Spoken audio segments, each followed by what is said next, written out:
Brett Miller here, Miami Community Newspapers. It's a great day in South Florida. We have Janelle Perez.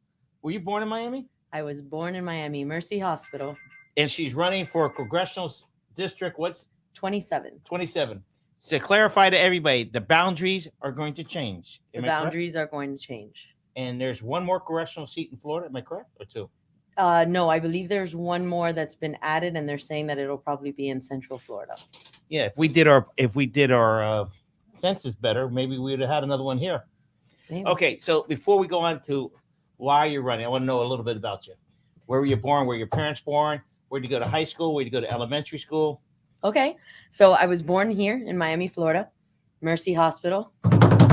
My mom and dad are Cuban exiles. My mom came to this country when she was 3 years old in 1965, and my father came when he was 7 years old. My uncle was of the age in Cuba where they take the boys out of the school and or out of their homes and put them in the camps to work. So my grandparents feared that their boys would get indoctrinated with socialism and communism.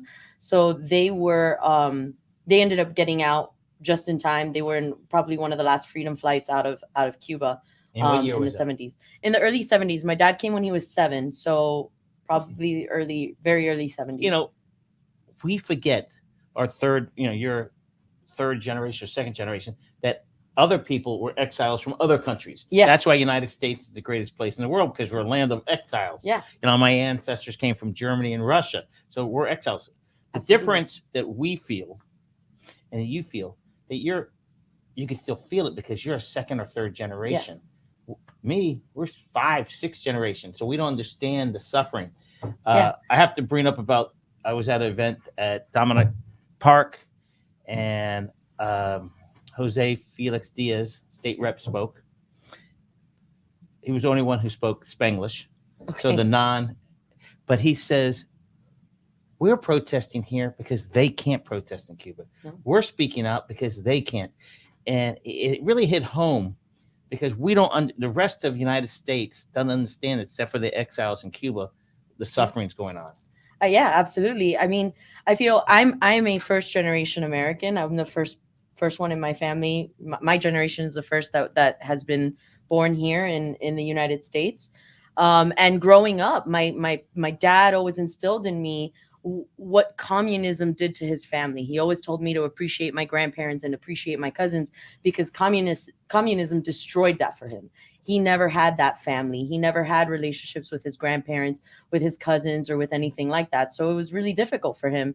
And he didn't want that for me. And, now that I'm a mom and I have a little girl, it's really important to me to raise my daughter. Yes, I'm an American. I was born in the United States, but it's really important to me to show my daughter that she is a Cuban American as well. And there's that Cuban blood that runs within me, and the heritage and my background and my culture that I really want to instill in her.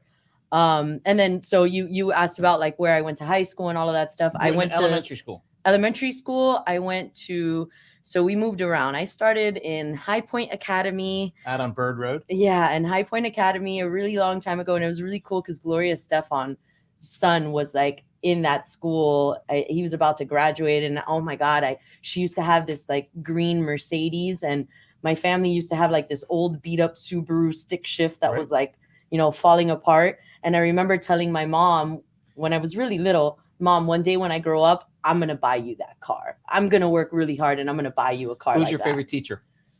My favorite teacher was this, her name, it was more in high school. Her name was elementary school. Elementary school. Oh, I don't remember. I mean, we moved around. So I went to, after High Point, I went to Green Glades Elementary. And then I went to Devonair. I remember I had a teacher named Mr. Del Valle. And that was in 4th grade. And I remember Mr. Del Valle was, he was always into politics and would talk about politics with us. But I mean, we were 4th grade. I remember debating with kids in my class it was the Bob Dole versus Bill Clinton election. Wow. It was when I was in 4th grade. And I remember like that kind of sparked a passion inside of me. That's as early as I can remember, like that passion.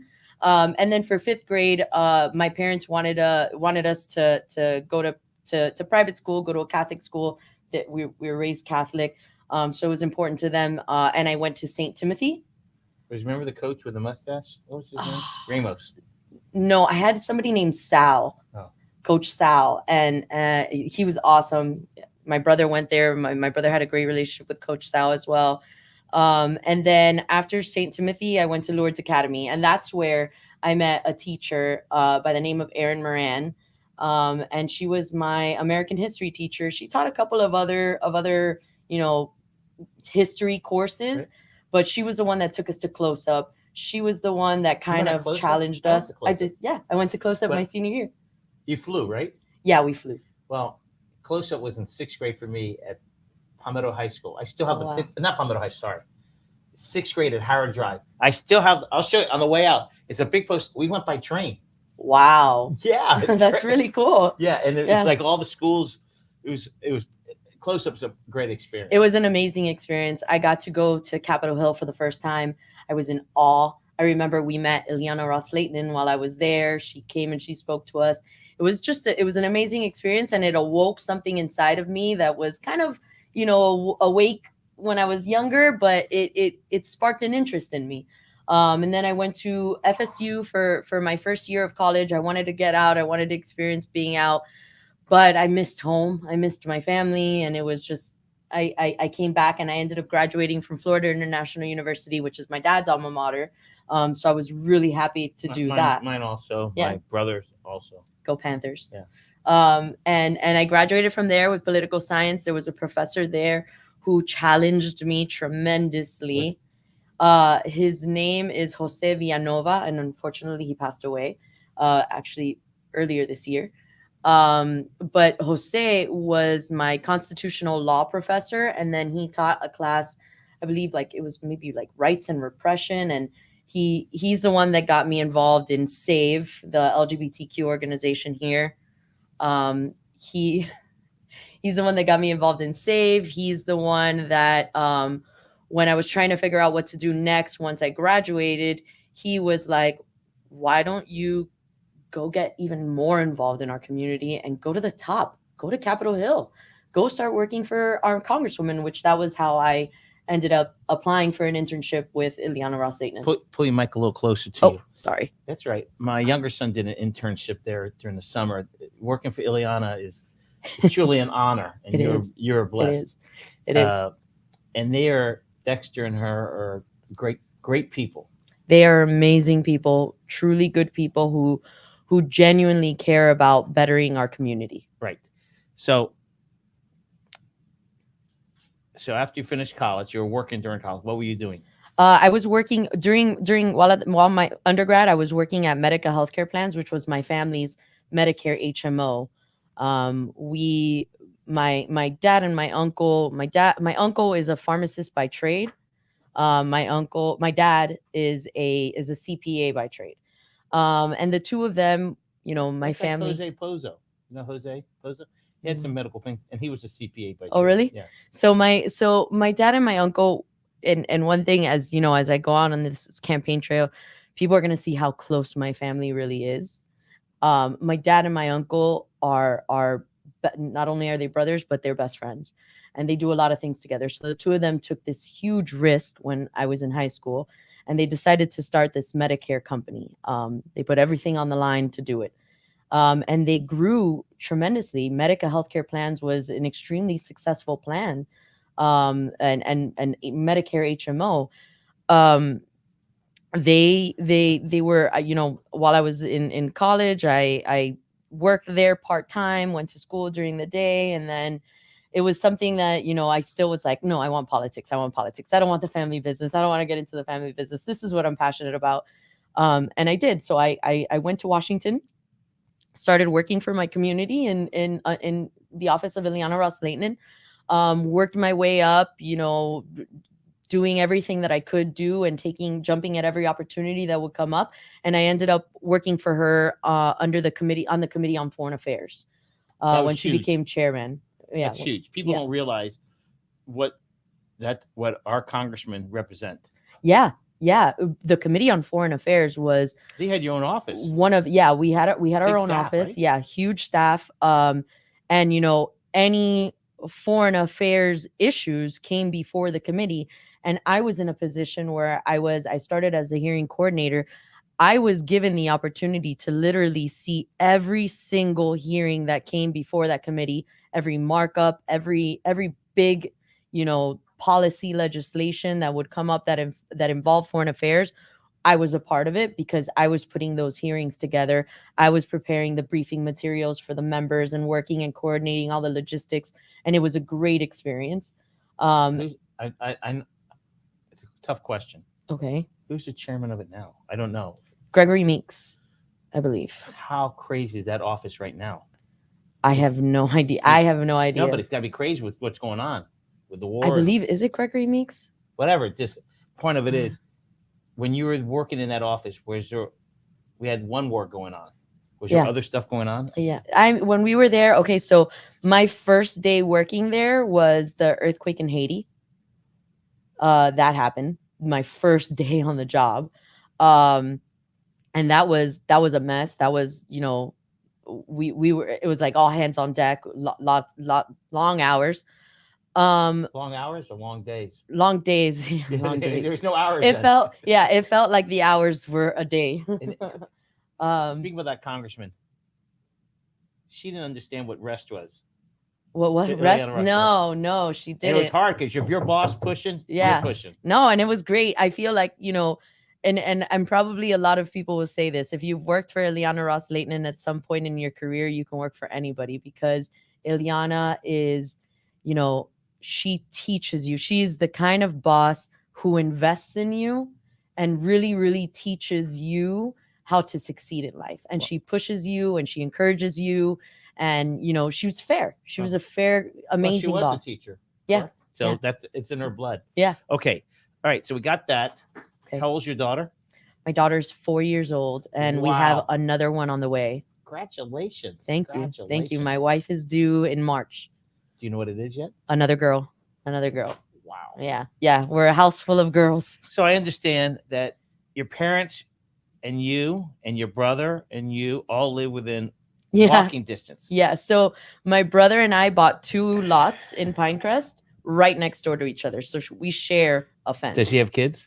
He doesn't yet, but he's engaged, and I think they Come want on, a honeymoon baby. Yeah, I think quickly. they're ready to go. Because you want your baby a couple years apart. Yeah, I really want I want my brother to have kids soon, so that at least my youngest can be close to his kids. Right. And your parents live how close? Couple blocks? So my parents just bought a house 5 houses down on the exact same street, but they're 5 houses down. They're living on the beach right now while they construct that house. So kumbaya. The whole family. Yeah. Okay. Yeah. We so let's talk about your district, because your district is pretty unique. It is, because you go from in it goes a cross sector of what Miami really is.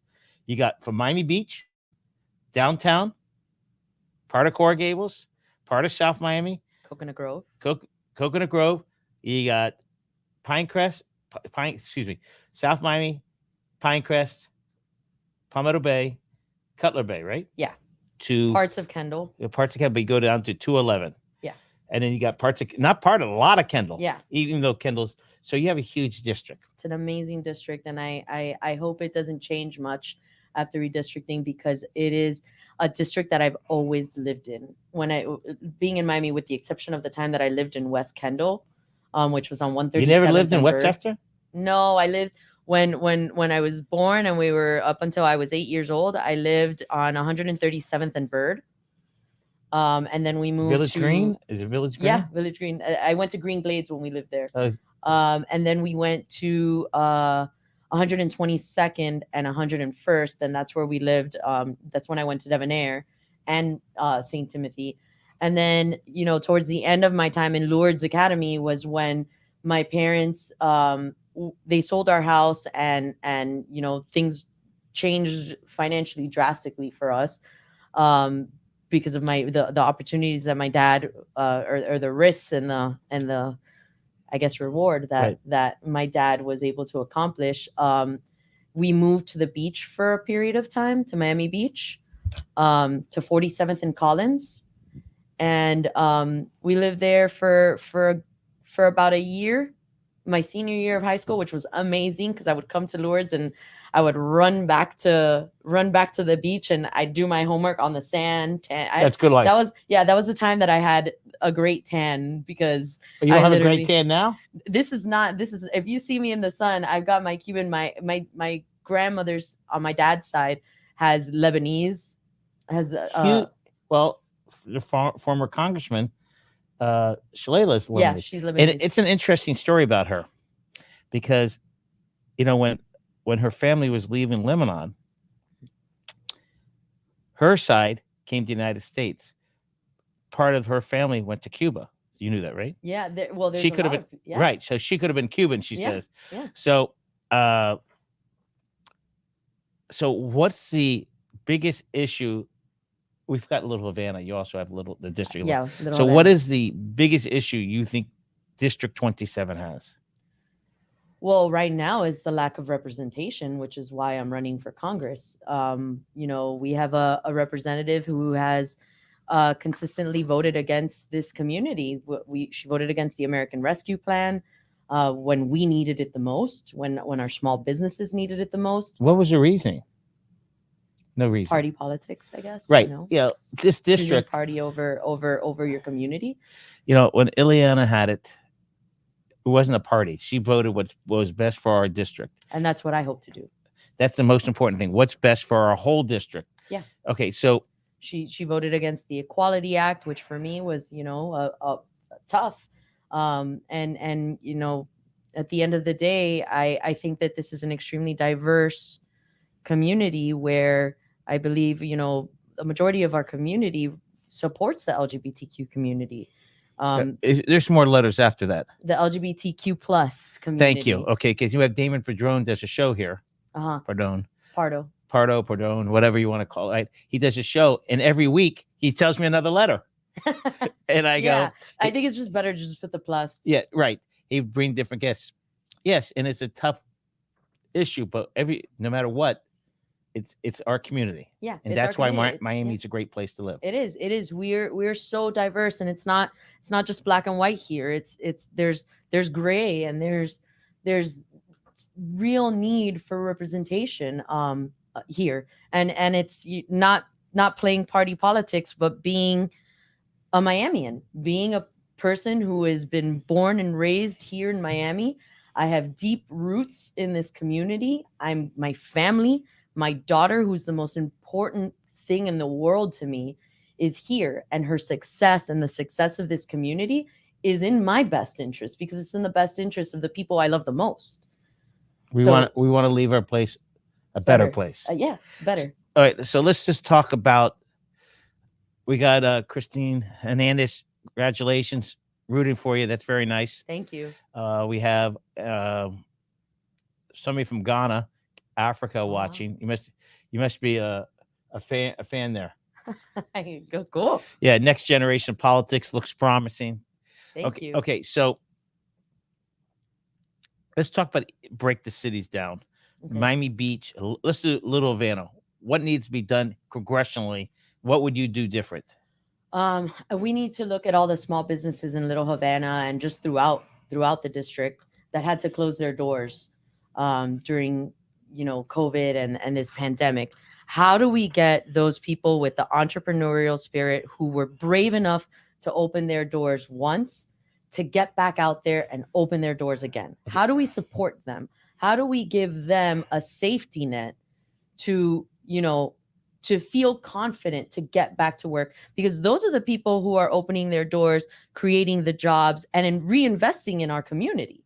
Because the employees that they employ are people from within our community. And then those employees go out and reinvest in their neighborhoods. And that's what they go out, they have drinks at the bar across the street or at the restaurant next door. That kind of, investment into our community is what I really want to focus on. I want to focus on the small people and not so much, these big, massive corporations. Yeah, Amazon creates jobs, but Amazon's, they're not even here. What interest do they have in the success of this community? So right when the Corona hit, I was on a Zoom with 4,000 people with Senator Marco Rubio, and they were talking about the PPP. I said, Senator, it's not working. Leave your house, go to 57th Avenue. He lives in West Miami, as you know. Go to the corner shop. They don't know how to do. It's a family of three people: the mother, the grandmother, the cousin. They don't have a bookkeeper. The number, it's not right. They're living day to day. I says the PPP. You have to have an accountant. You have to have a bank. Some of these people don't have banks. I said, so the point of it is, as I agree with you, and Senator Rubio listened and heard, is that small mom and pops, as your family started, people don't realize how difficult it is.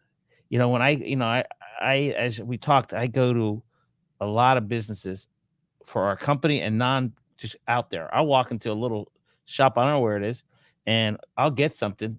I didn't want it, but I went in there because you have to support small businesses, because one day that small business might be big and they need every dollar. Yeah. And that's one thing that we need you to be part of, is to generate, not just in a little van in Miami Beach, throughout, because there's small businesses up and down your whole district. Of course. And I've seen it with, my family's coming up story.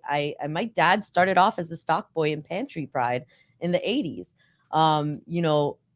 For him, it was, or at least the principles that he always instilled in me is, if we opened a job or an office in Coral Gables, our employees, everyone that we hire, has to come from this community, has to be, from Miami.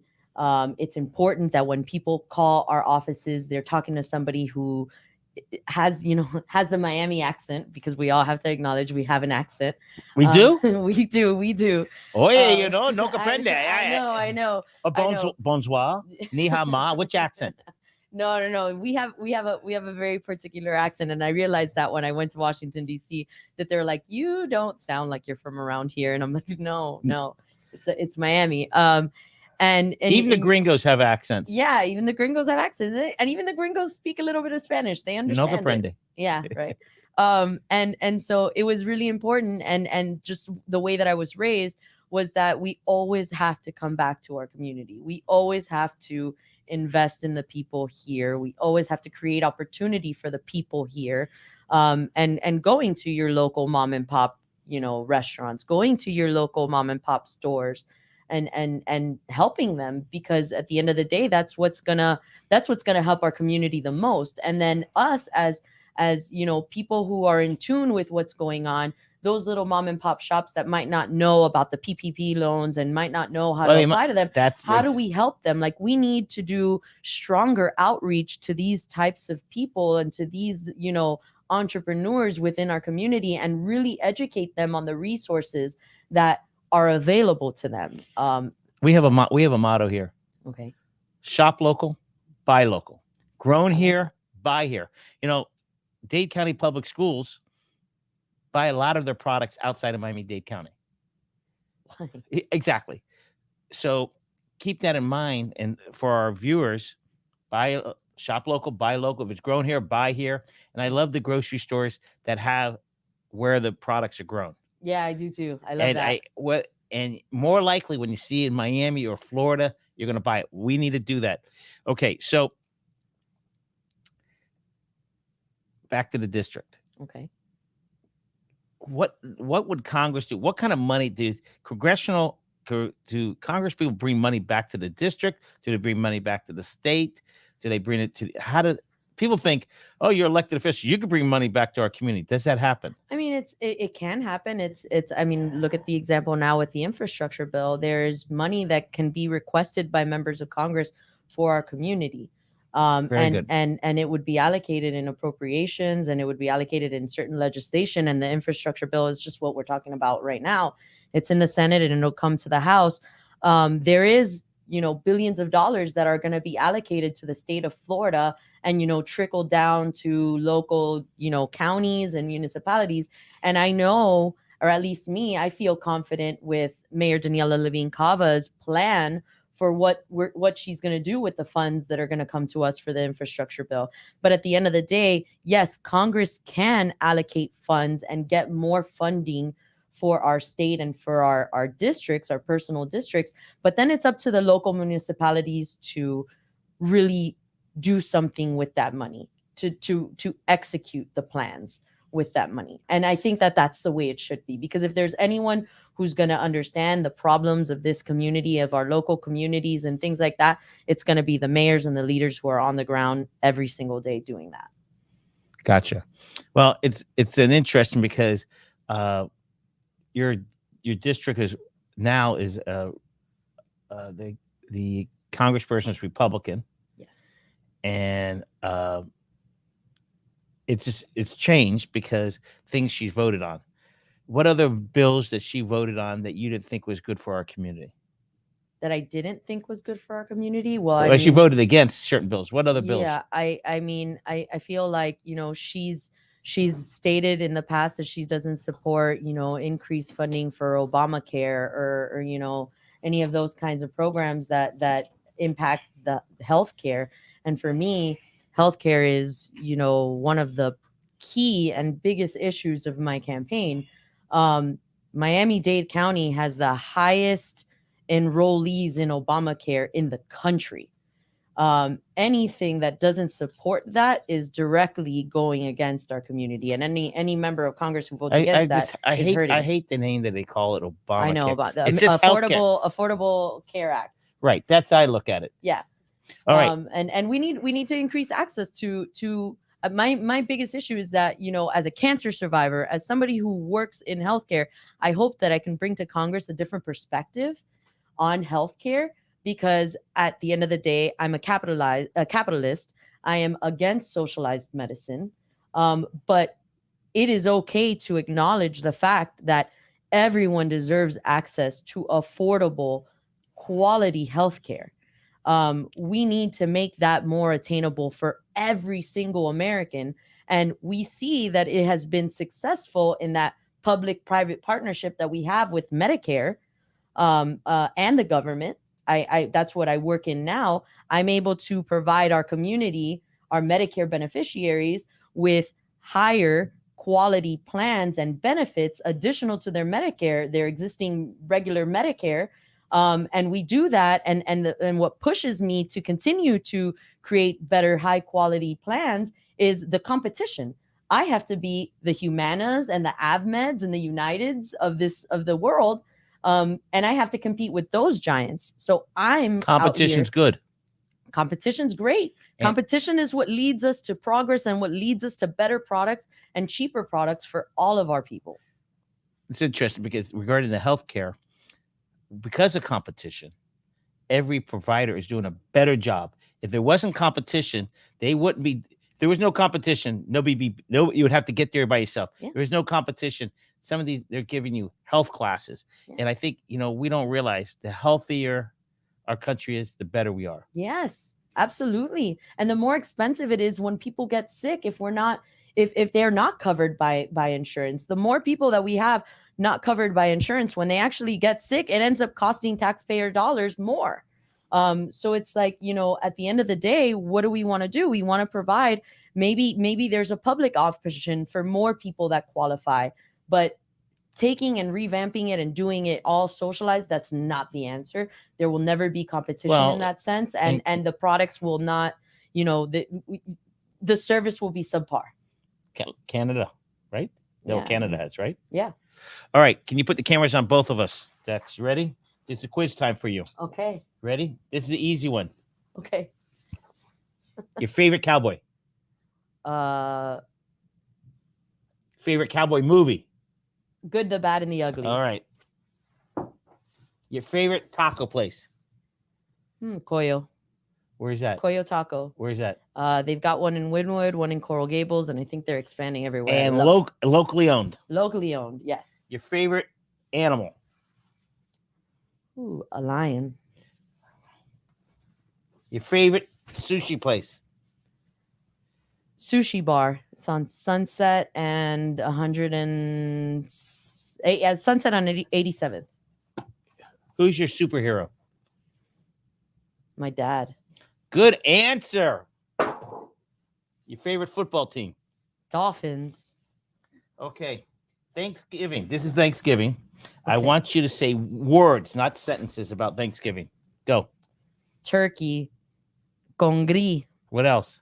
pavo. What else? uh, What do you love uh, about Thanksgiving? family. You got a big family. I have a huge family. Okay, your favorite pizza place. This is what people want to Ooh. know. You know, you're I'm a your pizza residents. connoisseur. Are you? I love Are you pizza. Barstool guy? You the Barstool guy? No, I wish I oh my god. I work really hard to get this body, and I don't know if I could, I would. I think my favorite pizza place is called Maxwell Brothers Clothing Store. It's And unbelievable. yeah, it's so good. Well, it's crazy. Is you walk drive by, you don't know what it is. Yeah. He owns. And they even have mannequins. They also have they own Lincoln. they own like 4 bars. Yeah. Okay, your favorite hot dog place. Arbetters. See, she knows what you got to do. You're correct. No. I really do like Arbetters. Like my wife and my mother-in-law like Okay. that's like our outing. Okay, when you go to Arbetters, Okay. you order a Grant Miller hot dog. Okay. There's a dog named after me. Okay. And then you tell them that Grant Miller paying for it. And Okay. they're going to say, anybody. So I eat there only twice a week, but each time I have 2 chili dogs, fried a Coke. One day I had 27 hot dogs, just if you want to compete. Oh my with me. gosh. No, Now- I don't want to eat 27 hot dogs. Okay. But there was this place in DC that was Ben's Chili Bowl that I loved hot dogs there too. So Okay. Birthdays. Your daughters.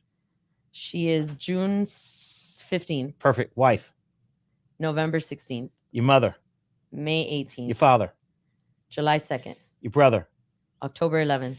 Fiance. His fiance is March 30th. Okay. Mother-in-law. September 8th. Father-in-law. He passed away. Okay. You Oh, passed. but he's July 11th. All right. Just want to make sure. Or actually, no, June 11th. That's okay. Your favorite place to eat fish? Captain's Tavern. Oh, locally owned. Yes, sir. That's where I get my fish too. Favorite burger place? No.